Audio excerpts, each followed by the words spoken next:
छान वाटतंय आज डायमंड झाल्याबद्दल आणि ऑब्व्हियसली सगळं क्रेडिट मी तुम्हाला देते. आणि because of you I am always good morning and smiling faces.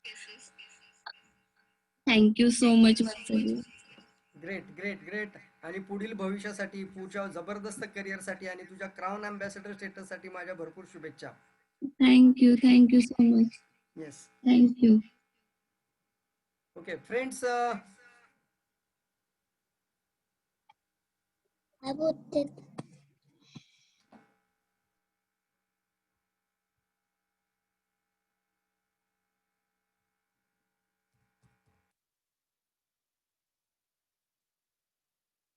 Okay, आपल्या डेली एज्युकेशन प्रोग्राममध्ये तुमचं सर्वांचं स्वागत आहे. पर सर्वांनी हा मेसेज वाचला असेल की आजचा जो सेशन आहे तो एका वेगळ्या विषयावरती होणार आहे आणि एका गंभीर विषयाला आपण टच करणार आहोत सगळेजण.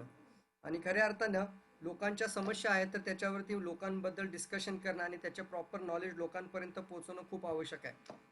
So I start my share my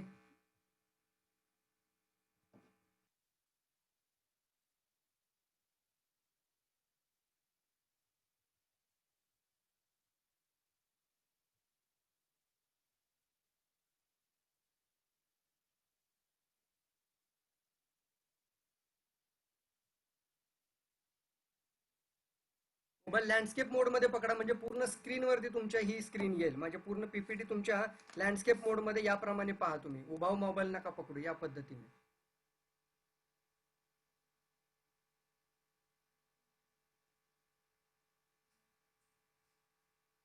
okay. So friends, माझी स्क्रीन तुम्हाला सर्वांना दिसते आणि माझा आवाजही ऑडिबल आहे. मित्रांनो, या विषयामध्ये जाण्या अगोदर मी तुम्हाला काही महत्त्वाची सूचना देऊ इच्छितो. जसं माझा 15 वर्षाचा एक्सपिरियन्स आज DXN सोबत आहे. मग 15 वर्षामध्ये ज्यावेळी आम्ही DXN जॉईन केलं होतं त्यावेळी सुरुवातीला डिसीज पार्टनर बिझनेस खूप जोरदार आम्ही स्टार्टअप केला होता. आम्हाला पुढचं काही समजत नव्हतं. मार्केटिंग काय असतं, बिझनेस प्लॅन काय असतो, कशा पद्धतीने स्टार एजंट व्हायचं, रुबी काय असतं, डायमंड काय असतं, हे आम्हाला पहिलं कधी माहीतच नव्हतं. कारण ज्या मीटिंग्स आम्ही अटेंड करत होतो तिथं सुरुवातपासून एंडपर्यंत फक्त focus on the disease, only disease. त्यामुळे हे नॉलेज आमच्यापर्यंत राहिलं आणि यामधून खूप चांगली आम्हालाही फायदा झाला. परंतु एक मात्र कायम लक्षात आलं की जे सक्सेस होण्यासाठी वेळ लागण्याच्या पाठीमागे हे एक कारण आहे की फक्त रोगांवर फोकस करत राहिला तर मात्र आपण नक्की सक्सेस होण्यासाठी फास्ट स्पीड नाही पकडणार. ऑब्व्हियसली तुम्हाला नॉलेज असणं, थोडाफार साठा तुमच्याकडे असेल, प्रत्येक गोष्टीचं ज्ञान असेल तर नक्की त्याचा फायदा होतो, हे मीही ॲग्री करतो. परंतु फक्त ती प्राथमिकता नका बनवू. माझी पहिली रिक्वेस्ट तुम्हाला आहे, सेशनमध्ये आलाच आहात आणि ॲज अ डिस्ट्रीब्युटर असाल, एक असोसिएट असाल, खऱ्याच अर्थाने जर पुढे जाऊन अनेक लोकांची मदत करत तुम्हालाही ग्रोथ घ्यायची आहे तर या गोष्टी तुम्हाला नॉलेज वाढवण्यासाठी आणि लोकांची मदत करण्यासाठी खूप आवश्यक आहे. बट यासोबत एक गोष्ट आम्हाला लॅक ऑफ होती आणि ती म्हणजे प्रॉपर वेनी सिस्टमचं नॉलेज, प्रॉपर वेनी स्ट्रक्चरचं नॉलेज, प्रॉपर वेनी कशा पद्धतीने गेलं म्हणजे आपण फास्ट डायमंड होऊ, फास्ट रुबी होऊ, फास्ट क्राऊन बनता येईल आपल्याला. फास्टेस्ट ग्रोईंग जाण्याकरता 1 लाख इन्कम करण्यासाठी कोणते स्टेप्स फॉलो करायला पाहिजेत, या गोष्टीवरती आम्ही कधीच पूर्वी डिस्कस करत नव्हतो. त्यामुळे मित्रांनो, कदाचित आम्हाला खूप वेळ लागला, तुम्हाला वेळ लागू द्यायचा नाही हा आमचा मेन अट्टहास असेल, हा आमचा आग्रह असेल की तुम्हाला नाही वेळ लागला पाहिजे मिलिनियर होण्याकरता. त्याकरता लोकांपर्यंत पोहोचण्यासाठी आणि एक महत्त्वाचा विषय आहे जो अनेक लोकांच्या पुढे समस्या म्हणून आता उद्भवतोय आणि याचं प्रचंड प्रमाण आता लोकांमध्ये वाढत चाललंय, प्रचंड प्रमाण वाढत चाललंय. आपल्याला याचा रेशो देखील माहित आहे. As of the estimated death याला म्हटलं जातं की पर मिनिटाला एक व्यक्तीला कॅन्सर होतो देखील आणि एक व्यक्तीची मृत्यू कॅन्सरने होतीये सुद्धा. सो एक इन्फॉर्मेशन आणि प्रॉपर नॉलेज असेल आणि तुम्ही जर प्रिव्हेन्शन बद्दल पण याच्याबद्दल तयार झालात तर खऱ्या अर्थाने एक मोठं आणि यासोबत एक महत्त्वाचा पार्ट या सेशनमध्ये घेण्याआधी तुम्हाला सांगेन की आपल्या प्रोडक्टची काय ताकद आहे ह्या तुम्हाला आजच्या सेशनमधून देखील लक्षात येईल. डायरेक्ट सेलिंग इंडस्ट्रीमध्ये कोणत्याही कंपनीची बिशात देखील नाही अशी स्लाइड बनवण्याची.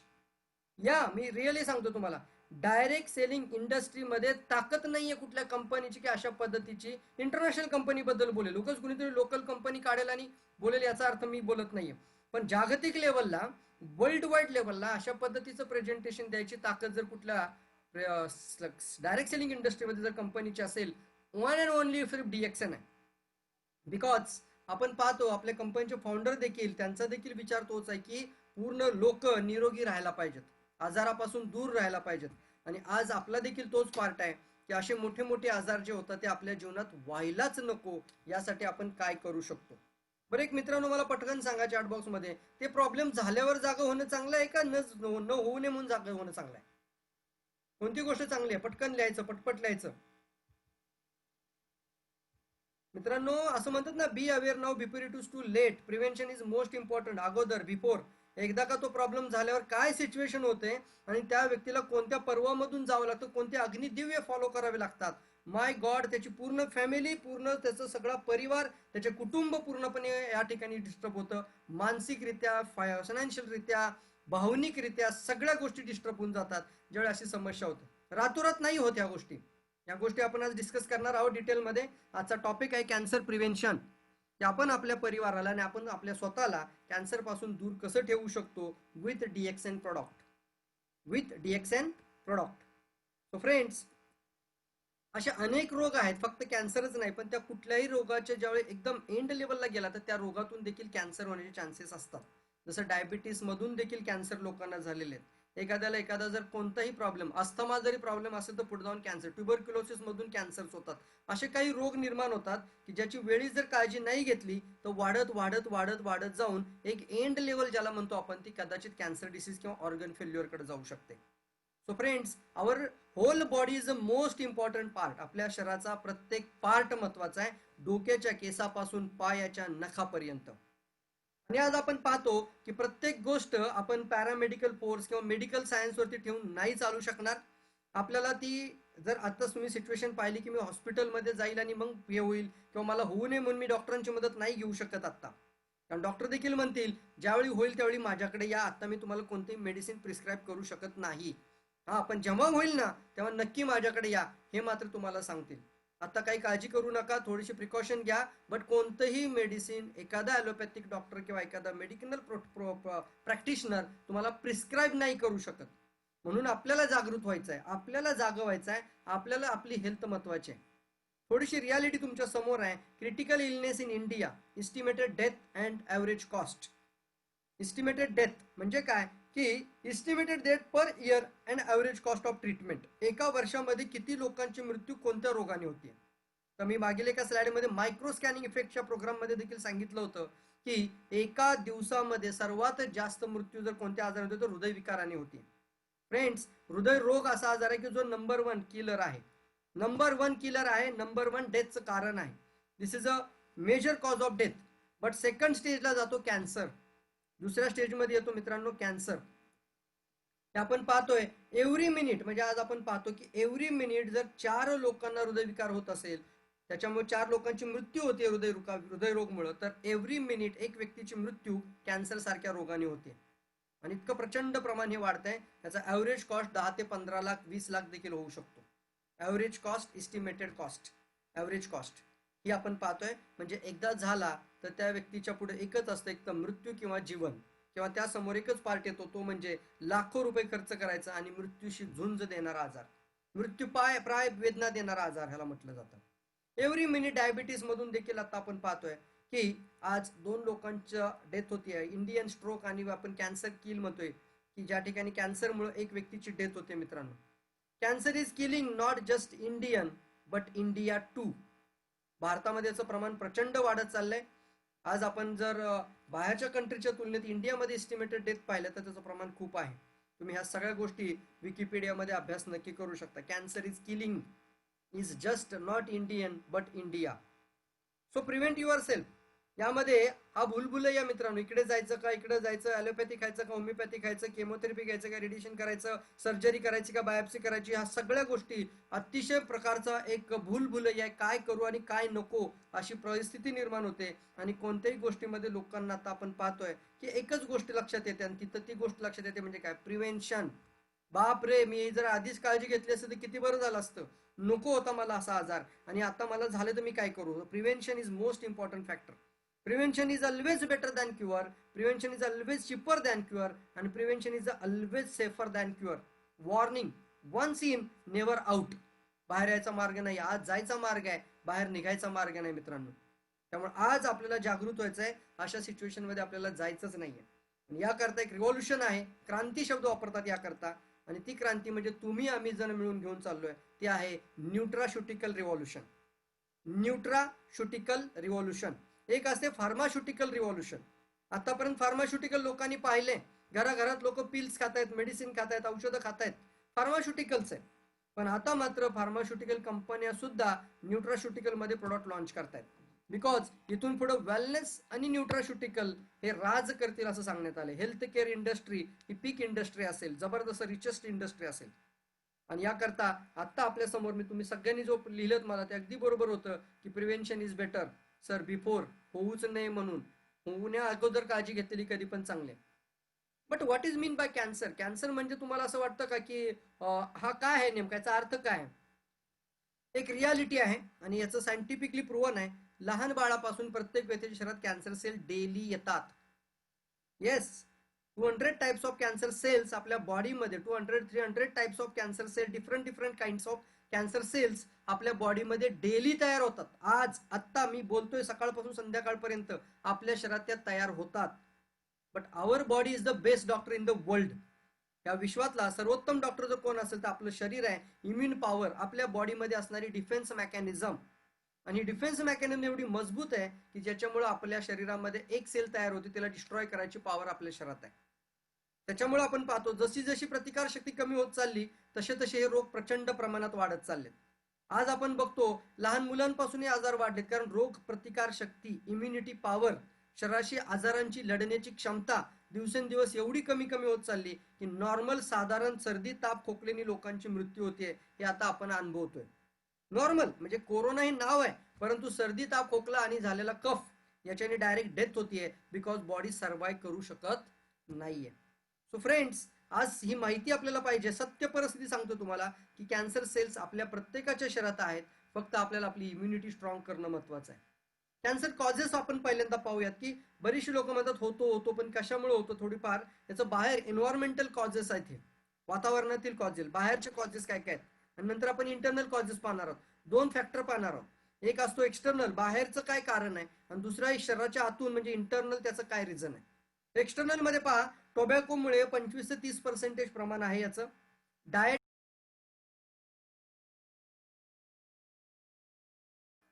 आवाज येतो सर्वांना? मग बाकीचं बंद कर, वायफाय विफाय. माझ्या पण मोबाईलचं बंद कर, रेडमीचं आहे ना, सगळ्या मोबाईलचं बंद वायफाय. ओके, इथलं पण बंद केलं, ठीक आहे.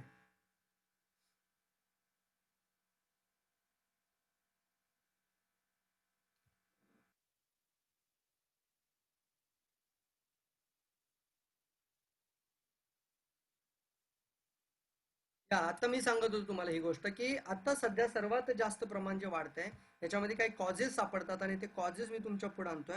आणि त्या कॉजेस मध्ये पहिलं कारण सापडतं आपल्याला टोबॅको, तंबाखू, तंबाखूची मिश्री. लहान आपण पाहतो अगदी गावागावांमध्ये महिला मंडळ आज चहा आणि मिश्री, दुधाचा चहा आणि मिश्री सारखी पाहिजे त्यांना.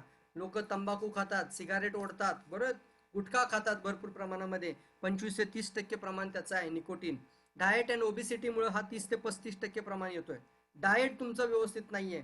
ऍसिडिक डाएट मोस्टली, तर या पार्ट खूप महत्वाचा आहे, हे पॉईंट लिहून ठेवा. प्रचंड ऍसिडिक डाएट करणाऱ्या व्यक्तीला, ऍसिडिक डाएट, सतत नॉनव्हेज खाणारी व्यक्ती असेल, सतत कोला, थम्सअप, पेप्सी, सतत काहीतरी वेगळ्या गोष्टी. आज आपण पाहतो फिल्म इंडस्ट्रीमध्ये सर्वात जास्त आपण म्हणलं असं का होतं की एवढी लोक रिचेस्ट आहेत, एवढी श्रीमंत आहेत, ह्या लोकांना कॅन्सर का होतो? नवाजुद्दीनला कॅन्सर का झाला? युवराज सिंगला का कॅन्सर झाला? माहित नाही आपल्याला. पण आता मात्र काही गोष्टी समोर येतात की जितके रिच लोक होतात तेवढे त्यांच्या हॅबिट्स खराब आहेत. ड्रग्स खातायत, नको त्या गोष्टी शरीराला देतात, डाएट मेंटेन ठेवत नाहीत. आणि अशा वेळेला आपल्याला अल्कलाईन हेल्दी डाएट, एक निसर्गाचा डाएट आपल्याला पाहिजे. त्याच्या विरुद्ध जात असेल तर, निसर्गाच्या विरुद्ध गेला तर निसर्ग तुम्हाला नक्की शिक्षा करणार. असंच म्हटलं जातं, जर तुमचं फूड चांगलं असेल तर तुम्ही चांगले राहाल, तुमचं फूड जर बॅड झालं तर तुमची लाईफस्टाईल बॅड होऊ शकते पूर्ण. आज 30 ते 35% health problem because of the diet and obesity, cancer causes. इन्फेक्शन्समुळे 15 ते 20% आहे. आणि यानंतर आपण पाहतोय की ज्या ठिकाणी आपण वातावरणामध्ये वावरतो, ज्या वातावरणामध्ये एन्व्हायरमेंटल पोल्युशन आहे वातावरणाकडून, जे कार्सिनोजेनिक फॅक्टर्स येतात शरीरामध्ये, आणि आपली फिजिकल ऍक्टिव्हिटी खूप कमी, आणि रेडिएशन म्हणजे उन्हाचा सुद्धा ताण शरीरावरती पडतोय. या सगळ्या कारणांमुळे आपण पाहतो की कॅन्सर कॉजेस अनेक रिझन आहेत वातावरणाच्या बाहेर. म्हणजे शरीराच्या बाहेर जर गेलात, बाहेरच्या वातावरणामध्ये खूप कारण सापडतील. शरीराच्या आतमध्ये काय होतं की ज्याच्यामुळे कॅन्सर तयार होतो ते देखील आपण पाहणार आहोत पुढे. हे पहा परत एकदा, कॅन्सर स्टॅटिस्टिक मध्ये मस्त सांगितलं येतं, हार्ट डिसीज पहिल्या नंबरला डेथ कॉज मध्ये आहे आणि दुसरं आहे कॅन्सर डिसीज डायरेक्ट. सो हे जे आता आपण पाहतो इंडियामध्ये की पहिल्या नंबरला हृदयरोग, तर दुसऱ्या नंबरला कुठला रोग असायला पाहिजे होता? दुसरा कोणताही राहिलेला नाही, डायरेक्ट कॅन्सर येतोय तिथं सेकंड स्टेजमध्ये. सेकंड डेथ कॉज डिसीज, आजारांबरोबर मृत्यू होण्याचं कारण पहिलं हृदयरोग आणि दुसरं आहे कॅन्सर. हा रातोरात होत नाही फ्रेंड्स, याची सुरुवात एक सिंगल सेल मध्ये होते. मी मगाशीच बोललो होतो, आता देखील आपल्या शरीरात येतात. म्हणजे काय की कॅन्सर सेल असतात, त्या पेशींची अवस्था आहे. आपल्याला वाटतं पूर्वीच्या काळी लोक म्हणायचे काहीतरी जंतू असतात, किडे असतात. सॉरी, हा पूर्वीचा काळ होता. गावाकडे अजून एखादा व्यक्ती जर माझं प्रेझेंटेशन आता ऐकत असेल तर त्यांनी देखील व्यवस्थित ध्यानपूर्वक ऐका. कॅन्सर म्हणजे रोग नाहीये, कॅन्सर म्हणजे पेशींची अवस्था आहे. पेशींमध्ये असं काही विषारी आतमध्ये येत आहे की जी पेशींची अवस्था नॉर्मल कंडिशन मधून ऍबनॉर्मलला जाते आणि ऍबनॉर्मल मधून कॅन्सरकडे प्रवास करते. This is a cellular stages. कॅन्सरची ग्रोथ होते म्हणजे एक पेशींची अवस्था आहे. उदाहरणार्थ, आपण नॉर्मल सेल पाहतो एखादा आणि त्याचं ती वर्क करते, पण एखादी जर ॲबनॉर्मल सेल असेल आणि ती तिचं वर्क करत नाही तरी देखील ती सर्वायवल राहत असेल तर ती सेल कॅन्सरकडे प्रवास करते. उदाहरणार्थ, आपण एखाद्या वर्गामध्ये बसतो आणि क्लास टीचर शिकवत असतात आणि सगळी मुलं ध्यानपूर्वक असं बोर्डकडे लक्ष देऊन व्यवस्थित ऐकत असतात, नोट्स काढत असतात, आणि एखादा मुलगा असा खिडकीतून बाहेर पाहतो, त्याचं लक्षच नसतं सिस्टम मध्ये काय चाललंय. तो बाहेर काहीतरी खिडकीतून पाहतोय, त्याचं लक्ष नाही शिक्षक काय शिकवतात. याचा अर्थ आपल्या एखाद्या ऑर्गन मध्ये एखादी सेल तिचं काम सोडून दुसरंच काम करू लागते आणि ती तरी देखील सर्व होते, तिला म्हणतात ॲब नॉर्मल. एका बाजूला ॲब नॉर्मल ग्रोथ व्हायला सुरुवात होते. किती सेल मध्ये होईल हो? एका सिंगल सेलमध्ये, एका पेशीमध्ये सुरुवात होते. कारण पण आपण पाहणार आहोत. फर्स्ट म्युटेशन म्हणतात त्याला. बरं, एक सेलमध्ये झाल्यावर लक्षात येईल का? कधीच नाही, कोणालाच नाही आजपर्यंत समजू शकत. मग कधी समजतं? Second mutation? सॉरी, नाही. Third mutation? तरी नाही. फोर्थ म्युटेशन पण ते पण कळत नाहीये. मेलिग्नंटी, एक ट्युमर तयार होतो त्यावेळी समजतं. म्हणजे पहा, या स्लाइड मध्ये तुम्हाला दिसतंय की फर्स्ट म्युटेशन म्हणजे सुरुवात, नंतर सेकंड स्टेप आहे, म्हणजे सेकंड स्टेज नाही म्हणत मी याला, पण सेकंड म्युटेशन म्हणजे सुरुवात झाली आहे आणि ती दुसऱ्या स्तरावरती आली आहे, तिसऱ्या स्तरावरती आली. आणि त्यानंतर आपण पाहतो की ती पुढे जाऊन 1च्या 2, 2च्या 4, 4च्या 8, 8च्या 16, 32, 64 आणि मग 64च्या डायरेक्टली 128 या पटीने ते कॅन्सर सेल ग्रोथ होतात, म्हणजे मल्टिप्लाय होतात. सुरुवात एका सेलमध्ये होते. सुरुवात एका सेल पासून एक गाठ बनायला कुणाला 3 वर्ष, कुणाला 5 वर्ष, कुणाला 10 वर्ष, 20 वर्ष देखील लागू शकतात. पण आपण घाबरतो कधी? झाल्यानंतर. ज्यावेळी कळतं त्यावेळी पायाखालची जमीन सरकते. अरे पण दादा, 5 वर्ष लागली ते तयार व्हायला शरीरात, तोपर्यंत तुझ्या शरीराने सर्वायवल केलंच ना. मग आता अचानक काय झालं की तू स्वतःला पूर्ण, म्हणजे असं म्हणतो ना, गळाटूनच गेलेला आहे, एकदम पूर्ण घाबरूनच गेलेला आहे, अगदी खचला डायरेक्टली. आता डॉक्टरनी सांगितलं आता की तुला कॅन्सर झालाय, आणि ते सांगण्याची पद्धत त्यांची ते एक, ते पण स्ट्रॅटर्जीच आहेत. काही ठिकाणी लोक अक्षरशः घाबरवून सुद्धा लोकांना सांगतात. भरपूर बरेचसे लोक फोन करतात, सर आम्हाला डॉक्टरनी सांगितलं 3 महिने जगेल, 6 महिने जगेल. अरे यार, कोणाची मृत्यू ठरवण्याचं डॉक्टरचं काम थोडीच आहे. एखाद्या माणसाला सर्वायवल करायचंय का नाही करायचंय, किती दिवस सर्वायवल करायचंय, त्याची आतली इनर पॉवर काय आहे, त्याचा बॉडीचा आतमधला स्वतःचा ज्याला म्हणतो आपण विल पॉवर किती पॉवरफुल आहे, हे थोडीच आपण पोटेन्शियल कोणी मोजू शकतो. पण तरी देखील डॉक्टर म्हणतात नाही, या व्यक्तीकडे 3 महिनेच आहेत. असं जर त्या व्यक्तीने ऐकलं असेल, मला सांगा तो 3 महिने जगेल का हो व्यवस्थित? तो सतत एकच विचार करेल, मायनस मध्ये जाईल, कम्प्लीट निगेटिव्ह मध्ये जातो आणि कंटिन्युअसली एकच विचार डोक्यात येतो, रिव्हर्स काउंटिंग, संपलंय माझं. आणि ठरल्या दिवशी जाऊ शकतो तो. सगळा खेळ विचारांचा आहे. मित्रांनो, मला हेच तुम्हाला सांगायचं आहे. ही एक स्टेजेस आहेत, ही एक सेलची अवस्था आहे, आणि ही अवस्था ज्यावेळी वाढत वाढत जाते, एखादी गाठ ज्यावेळी बनते, दुखाव होतो तरी आपण तपासत नाही, आणि ज्या वेळेला पेन होतो, त्रास होतो, सहन होत नाही, त्यावेळेला आपण त्याचा तुकडा काढतो आणि त्यावेळी कळतं कॅन्सर स्टेजेस आहे. पण ज्यावेळी अशी एखादी ट्युमर बनते तर सगळ्यात पहिलं काय करतात? काही ठिकाणी सगळ्यात पहिली बायोप्सी करतात. बायोप्सी म्हणजे काय हो? सांगतो तुम्हाला डिटेल. बायोप्सी म्हणजे त्या ट्युमरचा छोटासा पीस काढला जातो, तो तुकडा काढतात. कारण त्या तुकडा काढल्यानंतर तो लॅबमध्ये चेक करतात आणि तो कोणत्या प्रकाराचा आहे माहिती होतो त्यांना. It's will okay. बट आता मात्र तुम्हाला थोडं बॉडीचं सायन्स आहे आपल्याला माहिती, आणि आपण डीएक्सन मध्ये आहोत तर आपल्याला डिटेलमध्ये ह्या गोष्टी शिकवल्या जातात, नॉलेज आहे, तुमच्यापर्यंत ते पोहोचणं आवश्यक आहे. बायोप्सी जोपर्यंत होत नाही तोपर्यंत 3-4 वर्ष, 5 वर्ष तो ट्युमर एका जागी होता. त्याचा अर्थ काय हो? मी नेहमी सांगत आलो बा की ज्या वेळेला ती गाठ बनते ती रातोरात बनत नाही. ती गाठ कोणी बनवली? बॉडीने बनवली. कारण त्याच्यामध्ये 3 स्टेजेस होत्या. कोणत्या स्टेजेस होत्या? सगळ्यात पहिली पुढे पाहणार आहोत आपण, डिस्चार्ज फेज होती, नंतर कोणती होती? पुटसाइड फेज होती, नंतर कोणती? ती ट्युमर डेव्हलपमेंट फेज होती. 3 फेज मधून आपली बॉडी जाते. डिफेन्स मेकॅनिझम, शरीराचं संरक्षण कवच 3 फेजनी कार्य करतं. पहिलं होतं कोणतं? पहिलं होतं ज्याला म्हणतो आपण डिस्चार्ज. विष येत आहे ना, कॉर्सिनोजेनिक आहे, टाकून द्यायचं काम करूया. नाही टाकून देत आहेत, पुट साईड फेज, एका बाजूला साठवूयात. नाही साठवतायत, चला अजून येत आहे, अजून येत आहे, अजून येत आहे. मग त्याचा ट्युमर डेव्हलपिंग फेज, गाठ निर्माण अवस्था. गाठ बनवली कोणी? शरीराने बनवली, जेणेकरून ती गाठ जर फुफ्फुसामध्ये एका बाजूला असेल तर पूर्ण बाकीचं फुफ्फुस चांगलं राहील. युट्रसमध्ये एका साईडला ती गाठ असेल तर बाकीच्या युट्रसचा त्रास व्हायला नको. बिकॉज बॉडी हा बेस्ट डॉक्टर आहे. आणि शरीराने काय म्हटलं, हे मला नको आहे, हे बाजूला राहू द्यात. जसं तुम्ही एखादी गोष्ट नको असली की साईडला ठेवता, तसंच शरीराने बाजूला ठेवलेली गाठ होती. आणि आपण काय केलं, सिस्टम मधून बाजूला असलेल्या गाठीचा तुकडा काढला, म्हणजे तिथं ब्लिडिंग झालं, म्हणजे छेडलत ना, बायोप्सी केली म्हणजे छेडलं ना तिला डायरेक्ट. आणि तिथून मात्र मग स्प्रेड व्हायला सुरुवात झाली, कारण छेडलं. आता बॉडी काय म्हणते, अरे यार मी साईडला ठेवतोय आणि तुम्ही त्याला पुरत कात्री लावताय, त्याला छेडताय, त्याचा तुकडा काढून घेताय, आता मात्र मी काय करू शकत नाही, स्प्रेड डायरेक्टली. आणि मग मेलिग्नन्सी इकडं तिकडं तिकडं सेकंडरी प्रवास करायला सुरू फास्ट झालेलं आहे अनेक लोकांच्या जीवनात. ह्या गोष्टी मी तुम्हाला आता सजेस्ट करतोय, या गोष्टी घडत आहेत आता. जोपर्यंत बायोप्सी नाही तोपर्यंत पसरलं नाही, पण बायोप्सीच्या नंतर अनेक लोकांच्या लाईफमध्ये पसरलेला आहे. ब्लड टेस्ट करतात, त्यानंतर आपण पाहतो बोन मॅरो बायोप्सी असते, बोन मॅरो छोटासा पीस. त्याच्यानंतर आपण पाहतोय चेस्ट एक्सरे काढला जातो. त्यानंतर complete blood count, CBC count तुमचा पाहिला जातो. सिटी स्कॅन करतात, लिव्हर फंक्शन टेस्ट करतात आणि MRI स्कॅन देखील करतात. ह्या काही गोष्टी स्क्रीनशॉट मारून ठेवा, जस्ट नॉलेजसाठी असावं, की जेणेकरून पुढच्या व्यक्तीला ज्यावेळी तुम्ही सांगाल तर थोडंफार तुम्हाला इन्फॉर्मेटिव्ह नॉलेज आहे त्याच्याबद्दलचं. याचं स्क्रीनशॉट ठेवा तुम्ही नक्की. आणि मग काय करतात, पहिलं बायोप्सी म्हणजे तुकडा काढणे, टेस्ट काढणे, समजलं आता ट्युमर आहे, एक गाठ आहे. मग काय करायचं, बऱ्याच अंशी काय करतात, सगळ्यात पहिली थेरपी ती म्हणजे काय, इन्सिजन अँड आउट, म्हणजे कट मारायचा आणि ती बाहेर काढून टाकायचा. त्याला म्हणतात डायरेक्टली ऑपरेट. सुरुवातीला ऑपरेट. मग ऑपरेट करताना आपण पाहतो की पहिलंच लिहून घेतलं जातं की जर पेशंट ऑन द स्पॉट बेडवरती गेला किंवा त्याला भूल दिल्यानंतर तो भूलीतून बाहेरच नाही आला तर त्याला हॉस्पिटल, डॉक्टर किंवा इथली कोणतीही यंत्रणा जबाबदार नाही. त्याला सर्वस्वी तो पेशंट आणि त्याची कंडिशन जबाबदार आहे. हो, ह्या गोष्टी लिहून घेतल्या जातात, कारण ती कोणीही देत नाही, कारण ती स्टेज असते तशी. ऑपरेशन आपण पाहतो, हे आपल्याला कधीच कदाचित बघायला भेटत नाही आतमध्ये जाऊन, की कॅन्सरचा आतमधला वॉर्ड कसा असतो, हे कॅन्सरचं ऑपरेशन थिएटर कसं असतो. वॉर्ड नाही, थिएटर.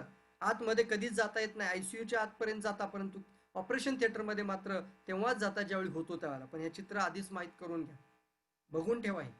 अशी वेळ आपल्या जीवनात कधीच यायला नको. छोटी छोटी चूक असते, छोटी छोटी सुरुवात असते, पण नंतर मात्र त्याचा परिणाम फार मोठा होऊ शकतो. काय होतं एवढंसं मी दारू पिल्याने, काय होतं एवढंसं मी तंबाखू खाल्ल्याने, काय होतं एक सिगारेट ओढल्याने दिवसाची, मी तर कमी घेतो बाकीच्यांपेक्षा, परंतु तरी देखील तुमच्या शरीराची कदाचित इम्युनिटी खूप डाऊन असेल आणि अजून तुम्ही त्याच्यावर अत्याचार करत असाल. काय होतं मी दुधाचा चहा पिला तर, काय होतं बाकीची दुनिया पितेच ना, मग मी एकट्याने पिला तर काय बिघडतं. परंतु या छोट्या छोट्या गोष्टी तुम्हाला मोठा परिणाम भोगायला कारण ठरू शकतात. सो मित्रांनो, मी नक्की तुम्हाला सांगणार या माध्यमातून, जागृत व्हा. ही वेळ आपल्यावरती येऊ नये म्हणून जागं व्हा. पहिली करतात डायरेक्टली ऑपरेट. आणि असे पण काही कंडिशन्स बॉडीमध्ये होतात, लिव्हरमध्ये गाठ आहे, डॉक्टर म्हणतो नो ऑपरेशन, मी नाही ऑपरेशन करू शकत. अशी काही लोक आपण पाहिली DXN मध्ये आल्यानंतर. फुफ्फुसात गाठ होती, हृदय आणि फुफ्फुसाच्या एवढ्या जवळ ती ट्युमर आहे की डॉक्टर म्हणतो बायोप्सी कुड नॉट बी डन. म्हणजे बायोप्सी करायला गेलं तरी जीवाला धोका आहे, जीवितास धोका आहे. बायोप्सी नाही करू शकत, म्हणजे तुकडा पण नाही काढू शकत, तर ऑपरेट करणं तर फार दूरची गोष्ट होते. असे ऑर्गन शरीरामध्ये की जिथं ऑपरेशन करणं अगदी दुरापास्त आहे. डॉक्टर म्हणतात ऑपरेशन नाही करतायत. पण काही कंडिशन्समध्ये ऑपरेशन होतात. तर ऑपरेशन कसं करतात, त्या ब्रेस्टमध्ये जर गाठ असेल तर ती गाठ नाही काढतायत त्यांना, तो पूर्ण ब्रेस्ट काढावा लागतो. जर युट्रसमध्ये गाठ आहे तर पूर्ण युट्रस काढून टाकली जाते. एक एक ऑर्गन पूर्ण शरीरातून निघून जातो. आणि अशा वेळेला आपण पाहतो कॅन्सरचे ऑपरेशन करतात, पण तरी देखील सुटका झाली का त्या व्यक्तीची? नाही मित्रांनो.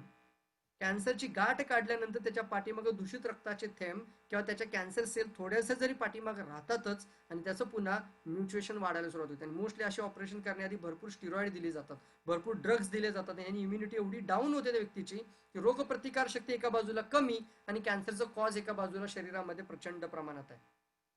या सगळ्या गोष्टी शरीरात होतात. आणि मग केमोथेरपी येते समोर. केमोथेरपी म्हणजे काय, drugs use to kill cancer cells. आणि याला डिस्ट्रॉय थेरपी म्हणू आपण, डायरेक्टली डिस्ट्रॉय. फॉर एक्झाम्पल, आपण पुणे शहरामध्ये राहतो, चिंचवड भागामध्ये 4 अतिरेकी शिरले आणि वरून सरकारचा आदेश आला की आम्हाला एक चिंचवड नसलं तरी चालेल, त्या 10 अतिरेक्यांना इमिजिएटली मारायचंय, कुठे आहेत माहित नाही, चिंचवडवरती एक बॉम्ब टाका. काय होईल हो? चिंचवडवर बॉम्ब टाकला, 10 अतिरेकी मरतील, पण त्याच्याबरोबर 10,000 लोक चांगली मरतात. डिस्ट्रॉय. म्हणजे ती केमोथेरपी शरीरामध्ये जाते, ती पूर्ण शरीराचा संवार ठेवते. आणि अशा ठिकाणी आपण पाहतो की ती नाही आयडेंटिफाय करू शकत की ही कॅन्सर सेल आहे, ही नॉर्मल सेल आहे, ही कॅन्सर सेल आहे, ही नॉर्मल सेल आहे. We cannot identify. Chemotherapy identify नाही करू शकत की ही सेल चांगली आहे, ही सेल वाईट आहे. ते समोर येईल त्याला धडाधड उडवत जातात. जसं आपण म्हणतो आता युद्ध सुरू झालं तर तुमच्या लक्षात येईल फक्त शत्रू पक्ष नाही, सगळ्यांची हानी होते. आणि अशा वेळेला आपण पाहतो की त्या ठिकाणी ही गोष्ट घडते. मग टॉक्सिन एवढे वाढलेले असतात, एवढं विष शरीरामध्ये वाढलेलं असतं आणि एवढं प्रचंड प्रमाणामध्ये त्याचं कारण तयार झालं असतो शरीरामध्ये. 3 कारण मी तुम्हाला आज सांगणार आहे, लिहून घ्या ती कारणं काय उपयोगी पडतील. आणि त्या 3 कारणांच्या बाजूने आपली पूर्ण गॅनोथेरपी येते. आणि मग केमोचे साईड इफेक्ट काय आहेत? Side effect complete hair loss, लोकांच्या डोक्याचे पूर्ण टक्कल पडतायत, महिलांच्या डोक्यावरचे सगळे केस जातात, असे कापड बांधावं लागतं. नोशिया, वॉमिटिंग, भरपूर उलटी, भरपूर वॉमिटिंग होतं, पाणी पचत नाही अशी अवस्था होते, हीट, उष्णता, जाळ झाल्यासारखं होतं पोटामध्ये बिकॉज ऑफ द केमोज.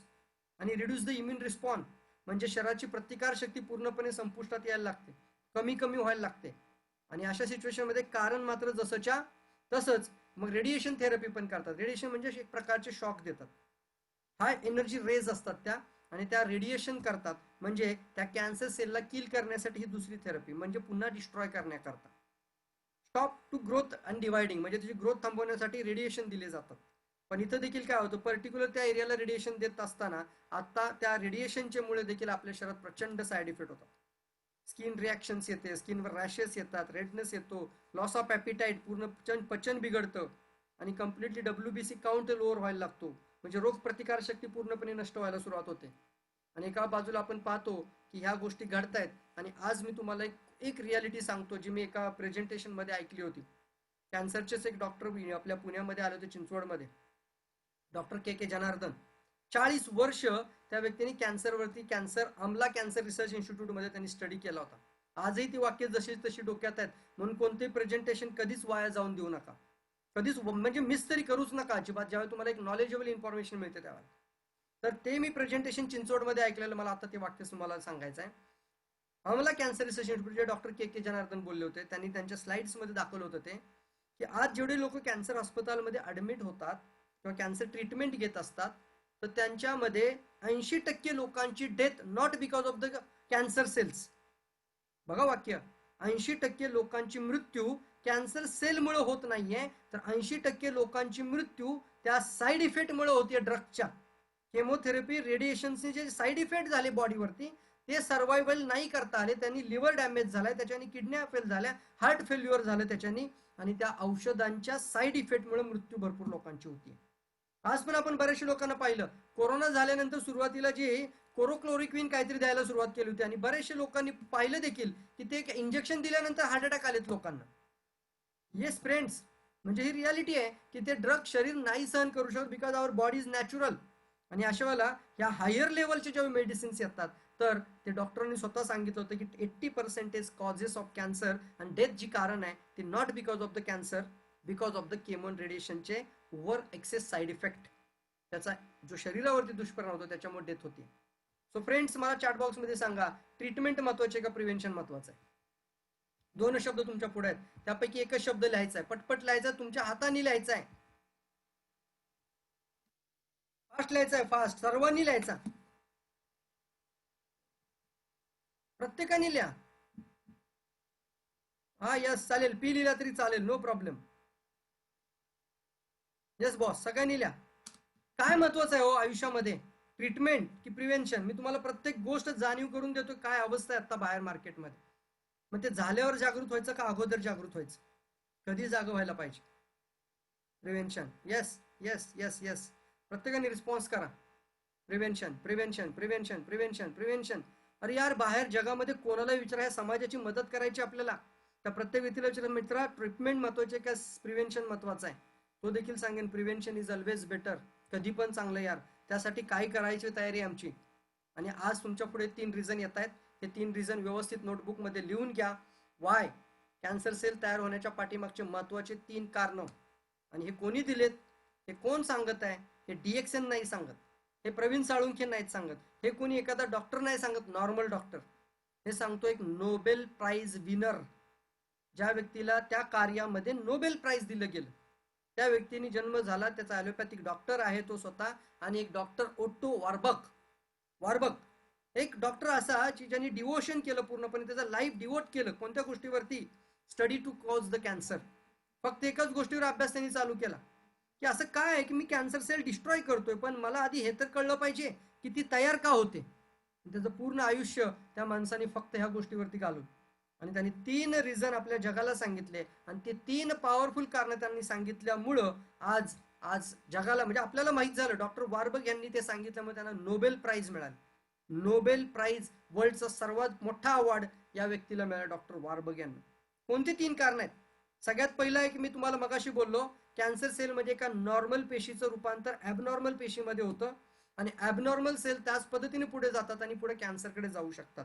या तर ती डेड होते म्हणजे चांगली गोष्ट आहे, पण ती जर डेड नाही झाली, ॲबनॉर्मल सेल, इनॅक्टिव्ह सेल जर डेड नाही झाली, तर it's will become a cancer cell. या ठिकाणी आपण पाहतोय की पहिलं कारण आहे ते म्हणजे acid condition. First important reason is body more acidic. ज्यावेळी आपल्या शरीरामध्ये ऍसिड लेवल प्रचंड प्रमाणात वाढते, ऍसिड कंडिशन वाढते, आणि ऍसिडचं प्रमाण प्रचंड वाढतं. ह्याचाही अभ्यास झालेला आहे. या व्यक्तीने काय केलं, नॉर्मल पेशंटचा पीएच चेक केला, अल्कलाईन आहे. कॅन्सर पेशंटचा पीएच चेक केला, कम्प्लीट ऍसिडिक आहे. लक्षात आलं की कॅन्सर सेल ज्यावेळी बनतात म्हणजे ऍसिडिक आहेत. मग शरीर जर सतत ऍसिडिक ठेवलं आपण, पीएच ऍसिडिक असेल, तर तो कॅन्सरसाठी काय बनतो, मल्टिप्लाय करायला तो कॅन्सरला पोषक बनतो. पहिलं कारण आहे बॉडीच्या प्रत्येक सेल आतून ऍसिडिक होत जाणं, ऍसिडचा पीएच तयार होणं, पहिलं रिझन आहे. दुसरं रिझन यांनी सांगितलं की टॉक्सिन्स म्हणजे कार्सिनोजेनिक, जे असे विषारी तत्व, जे आपल्या थेरपीमध्ये आपण सांगतो टॉक्सिन्स, जे असे विषारी तत्व ज्याची पेशींना आवश्यकता नाही, त्यांची सेलला गरज नाही, परंतु ते पेशीमध्ये जमा होत जातात आणि मग एखादी ट्यूमर तयार होते. तर त्या सेलमध्ये विषारी तत्वांचा प्रभार वाढत जाणं म्हणजे दुसरं कारण आहे कॅन्सर सेल तयार होण्याच्या पाठीमागे, कार्सिनोजेनिक फॅक्टर्स म्हणजे विषारी तत्व. तिसरं कारण त्यांनी सांगितलं, अशी सेल की जिला प्राणवायू मिळायचा बंद व्हायला लागतो. एखादी सेल जर तिला प्राणवायू मिळायचा बंद होतो आणि ती पेशी ज्यावेळी प्राणवायू घेऊ शकत नाही आणि तरी देखील ती सर्वायवल करते, जगते, ती असते कॅन्सर सेल. याचा अर्थ अगदी सिंपल मराठी भाषेत समजेल असं सांगतो तुम्हाला. आपल्या नॉर्मल पेशीला सतत प्राणवायू पाहिजे तर ती जीवन जगते. नॉर्मल पेशीला प्राणवायू नाही मिळाला आणि ती मरते, म्हणजे ती डेड पण होऊ शकते. बट फक्त आणि फक्त आपल्या शरीरात कॅन्सर सेल मात्र विदाऊट ऑक्सिजन सर्वायवल होतात, म्हणजे जगतात, आणि ते काय करतात, डिवाइड होतात आणि नंतर मल्टिप्लाय होतात. त्या कोणत्या गोष्टीमुळं, कॅन्सर सेलला ऑक्सिजनची गरजच लागत नाही. त्यांना ऑक्सिजन नसेल तर त्या शरीरात डान्स करतात. दे आर डान्स म्हणजे त्या शरीरामध्ये अजून जास्त वाढू शकतात, मल्टिप्लाय होतात, अजून जास्त संख्येने वाढतात. जर तिथं ऍसिड कंडिशन असेल तर अजून फास्ट वाढतात, आणि तिथं टॉक्सिनचा लोड असेल तर अजून मल्टिप्लाय होतात. 3 मेन रिझन आहेत. मला सांगा, केमो, रेडिएशन किंवा कोणतीही ॲलोपॅथीचे उपचार पहा किंवा कोणतेही आतापर्यंत तुम्ही ट्रीटमेंट बघा, या 3 कारणांवर काम करतात का? तुमच्या समोर उत्तर आहे. आपण एक जागरूक ग्राहक आहोत, आपण एक जागरूक ग्राहकासारखी चर्चा करतोय. 3 कारण नोबेल प्राइज विनर सांगतो.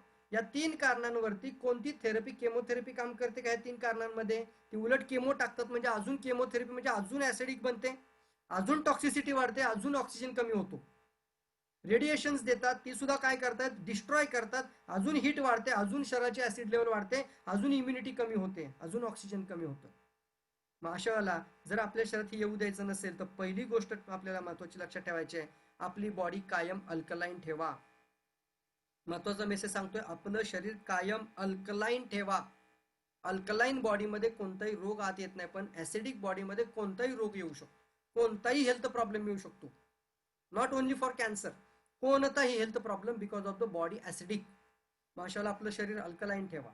मग कसे ठेवता येईल आपल्याला, याकरता आपल्या पुढं म्हणजे तीच प्रॉपर आपल्याकरता जी थेरपी आहे, जे आपण पाहणार सोल्युशन होऊ नये म्हणून पण काय करता येईल, आणि त्या 3 कारणांवरती देखील बोलूया.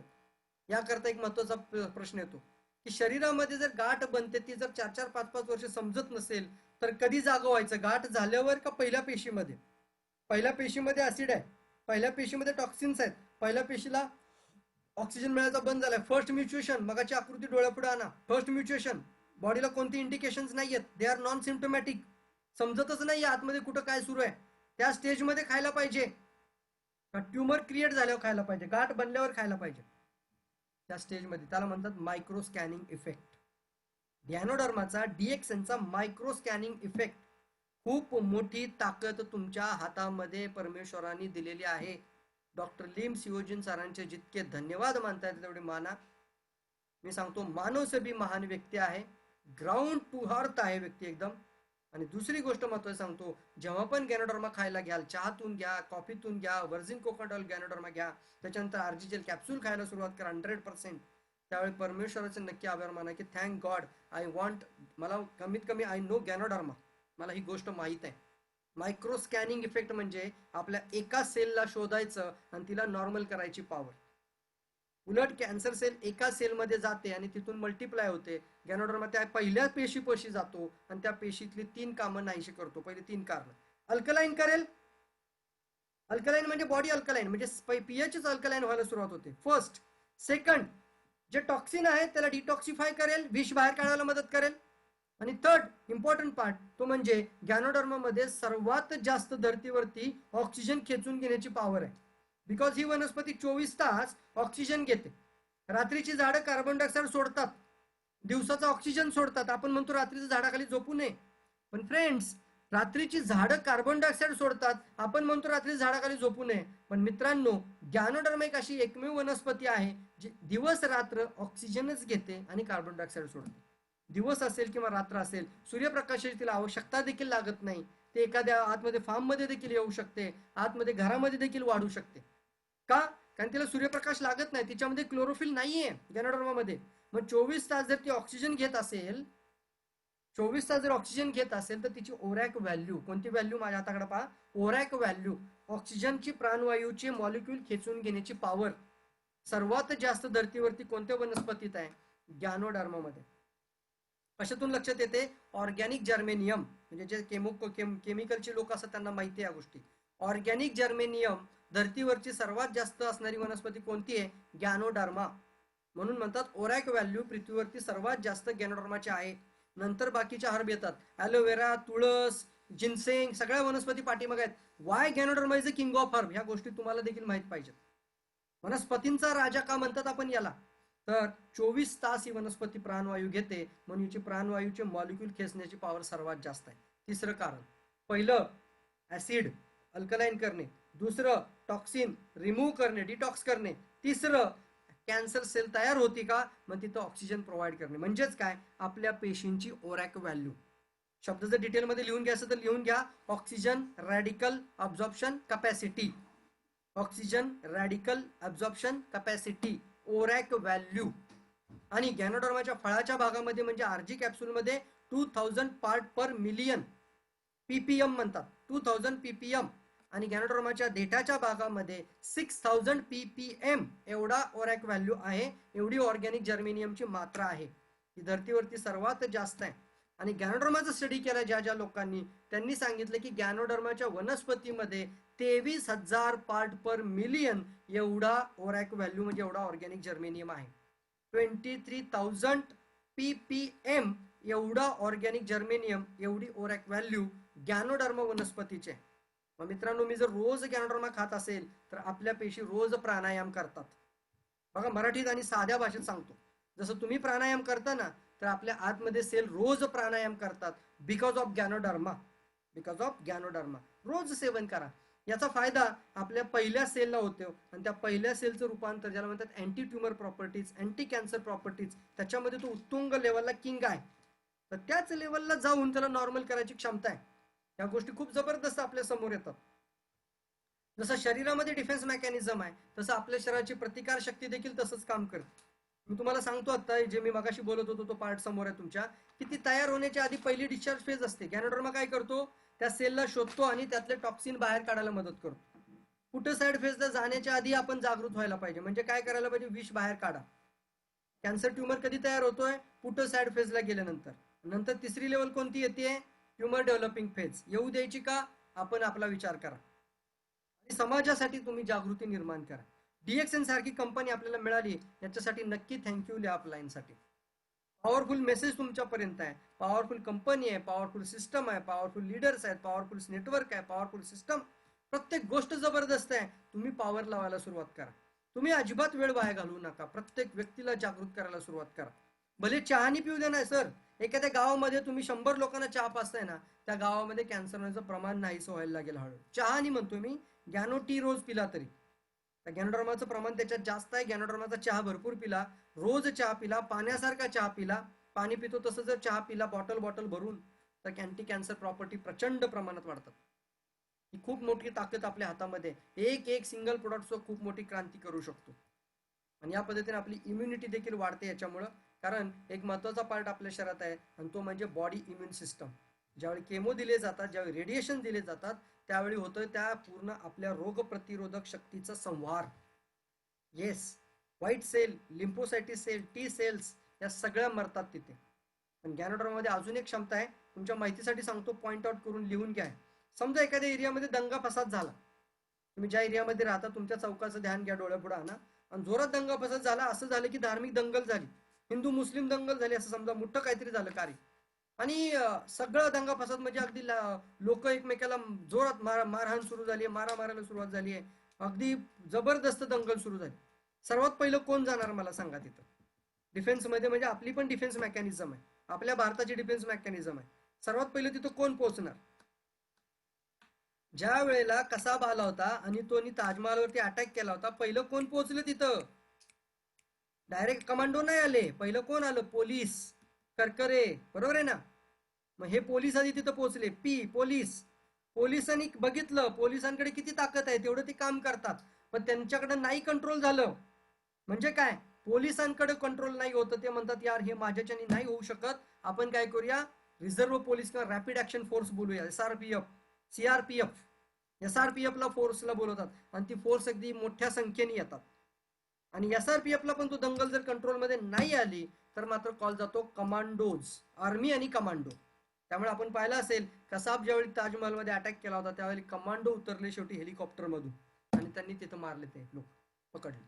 हे सर हेच आहे, जसं एखाद्या एरियामध्ये मोठी दंगल झाली तर शेवटी आर्मीला रोडवरती यावं लागतं, पण आर्मी डायरेक्ट येत नाही, कमांडो डायरेक्ट उतरत नाही. मग शरीरामध्ये आहे का असं? हो, नक्की आहे, 100% आहे. आपल्या शरीरात ज्यावेळी एखादी कॅन्सर सेल तयार होते किंवा एखादा व्हायरस बॉडीमध्ये येतो, मे बी कोरोना व्हायरस असेल किंवा कोणताही बॅक्टेरियल व्हायरस असेल तो, आणि तो शरीराला जर नुकसान देत असेल तर सर्वात पहिला तिथे जातो पोलीस. पोलीस म्हणजे कोण? व्हाईट सेल, पांढऱ्या पेशी.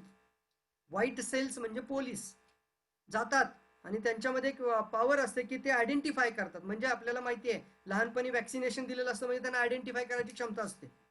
परंतु त्यांची जर ताकद कमी पडायला लागली आणि व्हायरसची किंवा त्या सेलची ताकद वाढली आहे, कॅन्सरची ताकद वाढली आणि प्रतिकारशक्ती कमी पडते, व्हाईट सेल पॉवर कमी पडते फ्रेंड्स, मग कॉल कुणाला जाणार? सेकंड कॉल जाणार. इंट्रा सेल्युलर कम्युनिकेशन म्हणतात याला. तुमच्या पेशी एकमेकांशी बोलतात. हो, एकमेकांशी बोलतात. काल मी ऋषी आणि चर्चा करत होतो. ऋषी म्हणला, हे पेशी कशा काय बोलतात पप्पा? म्हटलं हा ऋषी, पेशी बोलतात. म्हटलं कसे काय? म्हटलं आता तुझं समजा एखादा व्यक्ती आहे, एक XYZ व्यक्ती आहे आणि तो जेवण करायच्या अगोदर भरपूर दारू पिऊन जेवायला बसला, तर आपल्या लिव्हरच्या पेशी काय करतात? 500 प्रकारची केमिकल तयार, मी ऋषीला कसं समजावून सांगितलं बघा, 500 प्रकारच्या केमिकल तयार करतात आपल्या लिव्हरच्या सेल. आता त्या व्यक्तीने एवढी दारू घेतली, ड्रिंक घेतले आणि तो जेवायला बसलाय, तर आपल्या लिव्हरच्या पेशी काय करतात? अरे यार, आता हे अन्न पचवू का, हे बनवू का, ते बनवू, याने तर विष टाकले आतमध्ये, हे ऍसिड टाकले, आता याला अल्कलाईन करायला पाहिजे. म्हणजे आपल्या लिव्हरवरती ओव्हरटाईम यायला लागला. आपल्या पेशी बोलतात. ज्यावेळी एखादा नको असलेला कण आतमध्ये जातो फुफ्फुसामध्ये, त्यावेळी आपल्या पेशी बोरडतात, अरे बाप रे, नको असलेला कण आलाय, मेंदूला ऑर्डर जाते, मेंदू परत त्या पेशीने सांगतो. Intracellular communication. इतक्या फास्ट स्पीडने तो कण बाहेर पडतो मित्रांनो, की नाकातून तो 500च्या स्पीडनी, म्हणजे किती, एखाद्या स्पोर्ट कारच्या स्पीडनी तो कण शिंकेतून बाहेर फेकला जातो. म्हणजे काय? Intracellular communication. आणि ह्याच कम्युनिकेशनमुळे पांढऱ्या पेशींची ताकद म्हणजे पोलिसांची ताकद कमी पडायला लागली, तर पोलीस कॉल करतात SRPFला, म्हणजे आपल्या पुढच्या फळीला बोलवतात. आणि तसंच आपल्या बॉडीतल्या व्हाईट सेल कॉल करतात टी सेल्सना. टी आकाराच्या सेल्स असतात. टी सेल्स म्हणजे लिम्फोसायटिस, मोनोसायटिस असतात, टी सेल्स म्हणतात. यांना किलर सेल म्हटलं जातं, किलर सेल. या टी वरती घेतात आणि कॅन्सरला उडवू शकतात, एवढी ताकद त्याच्यामध्ये. पण त्या टी सेल्स म्हणजे कोणत्या होत्या? SRPF होत्या. पण त्या टी सुद्धा जर संख्येने येतात, परंतु त्या देखील काय होतात? कमजोर पडायला लागल्या. कारण का? प्रचंड प्रमाणामध्ये इम्युनिटी डाऊन झाली आहे. तर मात्र अजून प्रमाण वाढत चाललं असेल तर तिसरा कॉल जातो म्हणजे इंट्रासेल्युलर कम्युनिकेशन. पेशी परत कॉल करते पुढं, म्हणतात टी सेल्स कॉल करतात आमचं काही चालत नाहीये, हा आगंतुक खूप मोठा आहे आणि येणारा परकीय आक्रमण जबरदस्त आहे, आम्ही नाही काही करू शकत, आर्मीला आणि कमांडोंना कॉल करा. मग अशाला कॉल जातो मॅक्रोफेजेस. लिहून ठेवा हे पॉईंट. पहिलं व्हाईट सेल्स, नंतर आपल्या शरीरातल्या टी सेल्स आणि नंतर येतात मॅक्रोफेजेस. एक व्हिडिओमध्ये पण दाखवेल तुम्हाला. मॅक्रोफेजेस म्हणजे काय, जसं एखादा झोपलेला सिंह असतो ना आणि त्याला जागा केल्यानंतर भक्ष्य दिसलं तर तुटूनच पडतो त्याच्यावरती, तसं ह्या सुप्त अवस्थेतली शक्ती असते आपल्या शरीरात मॅक्रोफेजेस सेल्स. जसं कमांडो नेहमी येत नाहीत रोडवरती, इतर वेळेला प्रॅक्टिस करत असतात, सुप्त अवस्थेत असते ही शक्ती. मॅक्रोफेजेस जागृत करायचं काम, त्याला ट्रिगर करायचं काम महत्वाचं आहे आणि त्या तिथं कम्युनिकेशन त्याला म्हणतात. आणि गॅनोडर्मामध्ये बीटा ग्लुकॉन पॉलिसॅकराइड आहे. सायंटिफिकली गोष्टी सांगतोय आता. गॅनोडर्मामध्ये बीटा ग्लुकॉन पॉलिसॅकराइड असल्यामुळं तो मॅक्रोफेजेस सेलला ट्रिगर करतो. मॅक्रोफेजेस सेलला तो ट्रिगर करतो आणि त्या मॅक्रोफेजेस सेल चवताळून उठतात आणि त्या आगंतुकवरती आक्रमण करतात. त्याच्यामुळे आपण बऱ्याच लोकांना पाहिलं की कॅन्सर सारख्या आजारांमधून सर्व्हायव्हल झाले. पण आज आपण जागृत व्हायचं, आपल्या ओव्हरऑल बॉडीमध्ये एक सेल सुद्धा शरीरामध्ये यायलाच नको यासाठी गॅनोडर्मा खायचा. आयडेंटिफायर कोणत्या लेवलला, मायक्रो लेवल, अति सूक्ष्म लेवलला जाऊन शरीराच्या आतमध्ये शोधून काढण्याची अद्वितीय ताकद, that is called micro level. आणि आयडेंटिफाय करणं म्हणजे शोधून काढणं. कधी काढायचं, गाठ झाल्यावर का एका पेशीमध्ये, विचार करा, नक्की विचार करा या गोष्टीवरती मित्रांनो आणि डिसिजन घ्यायची सुरुवात करा. एक पॉवरफुल व्हिडिओ तुमच्या समोर आहे, यामध्ये आपण पाहूयात.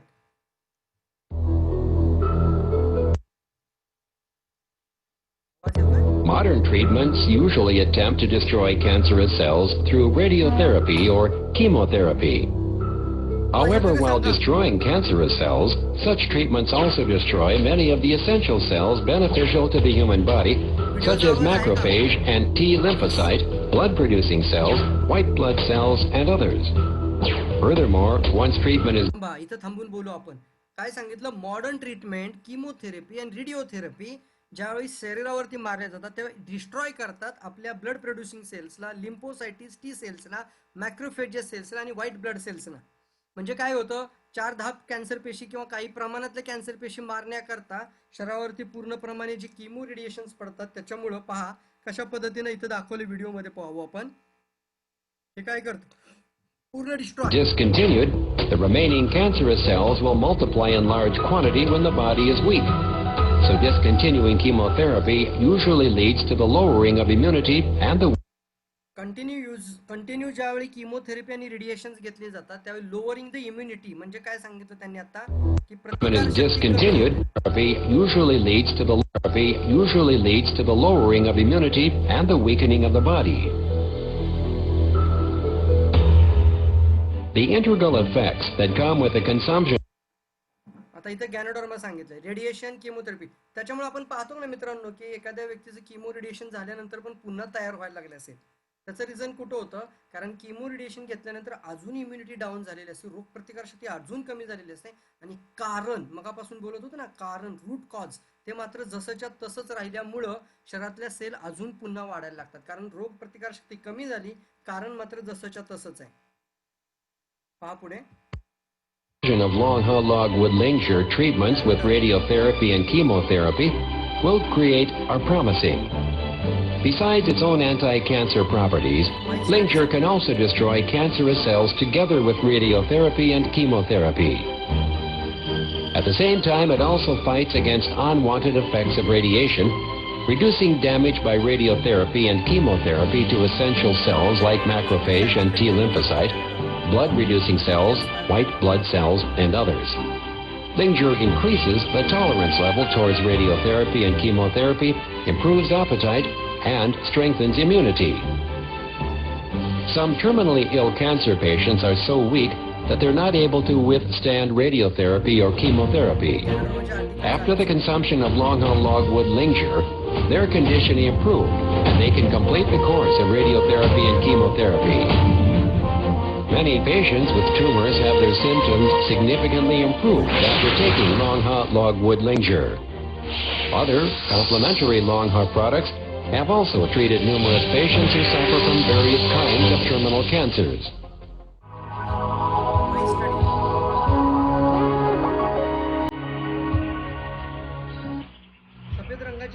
In research studying the effects of Linger on cancer, 2 groups of mice were implanted with cancerous cells, and one of the groups was fed with Longha logwood Linger.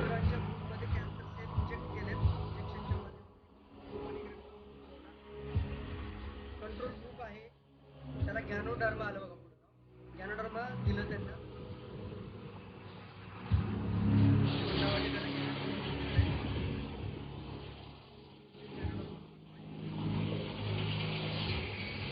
10 days later, the mice in the reference group developed large quantities of cancerous cells, and their lives were threatened.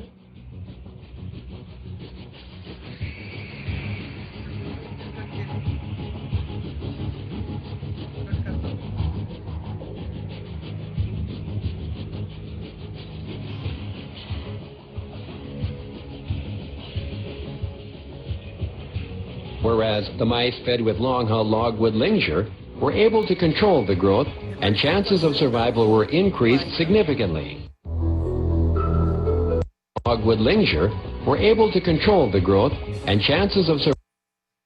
and chances for the survival याचा अर्थ काय दिलाय की या ठिकाणी जो reference group होता तिथं कॅन्सर सेल मल्टिप्लाय होत होत होत होत त्या ट्यूमर साईज खूप मोठी होत गेली आहे. कंट्रोल ग्रुपला जिथे गॅनोडर्मा दिला टॉक्सिन रिमूव्ह व्हायला लागले, ऍसिड लेवल अल्कलाईन व्हायला लागली आणि त्याच्यानंतर ऑक्सिजनची मात्रा शरीरात वाढत गेली. कॅन्सर सेल न्यूट्रल व्हायला लागले, नॉट डिस्ट्रॉय. महत्वाचा पार्ट आहे, किमो डिस्ट्रॉय करते, गॅनोडर्मा त्याला न्यूट्रल करतो म्हणजे नॉर्मलाइज करायला मदत करेल, म्हणजे ॲबनॉर्मलला नॉर्मल करायला मदत करेल, कॅन्सर सेलला पूर्ववत करायला मदत करेल, डिस्ट्रॉय करणार नाही. एकदम डेड झालेली सेल असेल शरीरातनं बाहेर काढेल, डिटॉक्स करून टाकेल, परंतु कंट्रोल द ग्रोथ पण थांबवली जाते. कॅन्सर पेशींची वाढ थांबवण्यासाठी हा गॅनोडर्मा पॉवरफुल मदत करतो. त्याच्यामुळं आपण पाहतोय की हे लोक सो एक मिशन तुमच्या समोर आहे आणि हीच मित्रांनो आपण हा एक मेसेज तुम्हाला मला आजच्या व्हिडिओतून द्यायचा आहे की DXN फक्त पैशाशी प्रभावित नाहीये मित्रांनो, फक्त पैसा पैसा करणारी कंपनी नाही. पैसा प्रचंड कमवायला आयुष्यामध्ये थोडंसं प्रॉपर नॉलेज असेल तर प्रिव्हेन्शन वरती पण बोलूया. लोकांना ही जागृती आणा की जेणेकरून शहरात तयारच होऊ नये याकरता जबरदस्त प्रोडक्ट आहे. ज्यांना झाला असेल त्यांना एक चान्स घ्या. आता इथून पुढे कधी पण बाहेर गेला तर मी नक्की तुम्हाला सांगतो, एवढं चांगलं प्रेझेंटेशन ऐकल्यानंतर आपला कामाचा पवित्रा बदलू नका. कारण बऱ्याच वेळेला मला हे प्रेझेंटेशन देऊ का नको हा विचार येत होता मनामध्ये. रिझन होतं त्या पाठीमागे, कारण लोकांचा कल फक्त कॅन्सर पेशंट शोधण्यामध्ये लागायला नको. You are focus on the system, you are focus on the structure, focus on the completely तुमच्या टीमवरती, नेटवर्क आणि लिडरशिपवरती कॉन्सन्ट्रेट करा. सो मित्रांनो, एवढी जबरदस्त गोष्ट आपल्या बरोबर आहे, तर याचा फायदा तुम्ही एक लोकांना आपल्या प्रोडक्टची ताकद काय आणि त्या लोकांची मदत करण्यासाठी कशी मदत करता येऊ शकते हे तुम्हाला खूप पॉवरफुल आहे. गॅनोडर्मा एक मिशन पॉवरफुल आहे, वर्ल्ड वाईड मिशन आहे, हेल्थी वर्ल्ड मिशन आहे. खूप लोकांना याचा फायदा झालेला आहे. सो सेव्ह द लाईफ ज्याला म्हणतो आपण, हे किट समोर आहे तुमच्या गॅनोडर्मा विथ RGGL आणि ही संपूर्ण किट अँटी कॅन्सर प्रॉपर्टीज आहेत. नोनीज ही एन्झाईम आहे, त्याच्यामध्ये सुद्धा पॉवरफुल अँटी कॅन्सर प्रॉपर्टीज आहेत. स्पिरुलिनामध्ये पॉवरफुल क्लोरोफिल आहे, ते सुद्धा अँटी कॅन्सर आहे. व्हर्जिन कोकोनट ऑइल सुद्धा बऱ्याचशा प्रकारचे कॅन्सर कव्हर होत आहेत. बरेचसे रिसर्च आहेत त्याच्यावरती. काल मी व्हर्जिन कोकोनटच्या रिसर्चच्या दिवशी देखील सांगितलं होतं की लंडनमध्ये त्या ठिकाणी फक्त 3 दिवसामध्ये कोलन कॅन्सरच्या सेल डेड होताना पाहिलं होतं व्हर्जिन कोकोनट ऑइलच्या उपचाराने. तर ही this is the power, healthy life, youthful life and disease free life. तो एक एक सेल शरीरामध्ये तयार होतीये.